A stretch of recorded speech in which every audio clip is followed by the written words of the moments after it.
Hi, everyone. So many times I get asked about how we get rescues and stuff. So it made me think maybe I should tell some stories of some of my rescues and what happened and how they turned out. And so what I'm going to do is on the thumbnail will be the picture of the rescue that I had done. And it will be their story. So I think first one I'll start with is Sophie. So I got a call very early in the morning to go get this bat that had been hit by a car and was on a tree. So I went down. It was down by Rabina Town Center. So I went down, and the lady was standing there, and she says, "Oh, here's the bat." And so I went and I got the bat, and she said that when she was walking to work, she saw the bat get hit by a car, and it kind of scooted over to the tree, and it's hanging on the lower part of the bark on the trunk of the tree. So then she called, and her name was Sophie. So what I always have done is let my rescue people, the phone in, either name the bat or name it after her. So she didn't know a name, so I named the little bat Sophie. So I grabbed Sophie, and this is a little bit sad at first, but it has a beautiful outcome. So Sophie was bleeding from her nose, her eyes, her rectum, everything. She was a mess.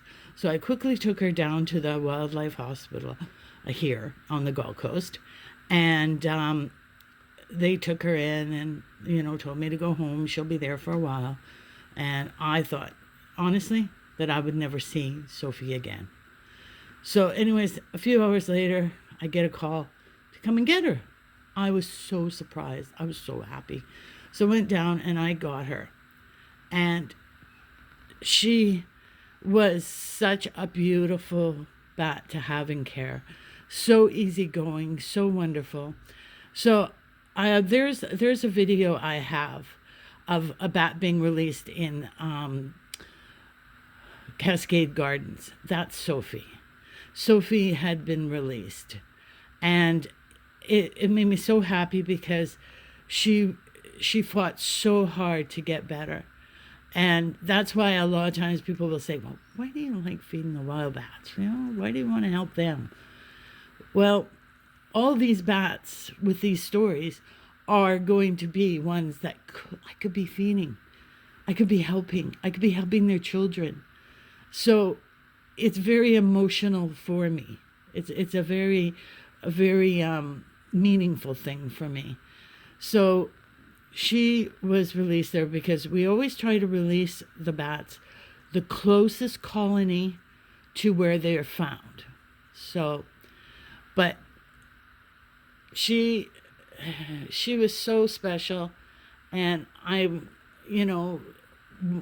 never videoed them when I rescued them. I never thought of that. So that's why I want to tell their stories now. So little Sophie is now free, having little pups of her own, and that's her story. And hopefully, she's doing great. So have a great day, everyone. Thank you so much for your time.